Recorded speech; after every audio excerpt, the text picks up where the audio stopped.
2 segur i a vegades 3. Ara mateix no. Una sèrie, l'última que he vist és Vikings i la recomano. No. Sí. No.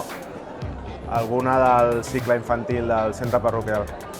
Per anar a dinar al casino, ara el menú està molt bé, el cap de setmana, i si no, l'Aire, la Rafael Alberti. Sí, a les 5:45, si no m'erro. A les 11, crec. Vaig anar a la inauguració.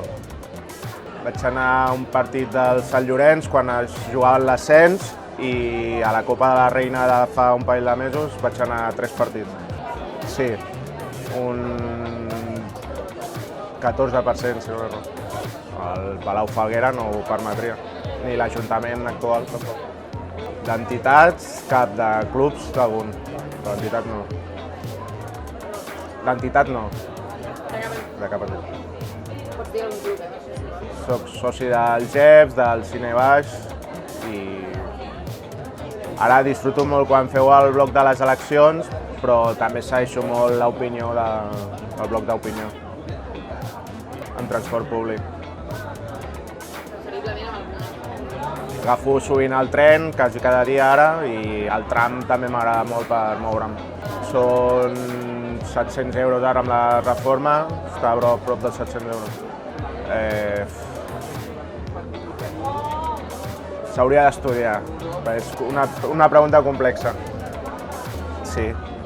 Crec que el govern que més interessaria a Catalunya, vistes les possibilitats que hi ha, seria un amb els socialistes i Podem. Per la ràdio, bàsicament. Esquerra sempre. Veig el color futur d'Europa, el veig gris.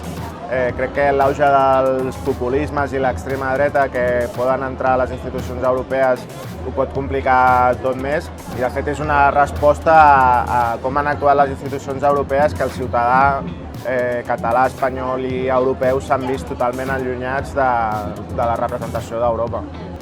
Sí, cal un canvi radical de model. Crec que han sigut 40 anys que s'ha fet molta feina, evidentment, però crec que molts ajuntaments del nostre entorn s'han quedat estancats amb la manera de governança, sobretot. I per tant cal fer una aposta pel govern obert, per una altra manera de governar i posar molt més del que està ara el ciutadà al centre de tota la presa de decisions. Fitxaria el Manel Carrion. Estaria disposat a pactar amb Sant Feliu en Comú. No pactaria ni amb Vox, ni amb Ciutadans, ni amb el PP i difícilment amb el PSC.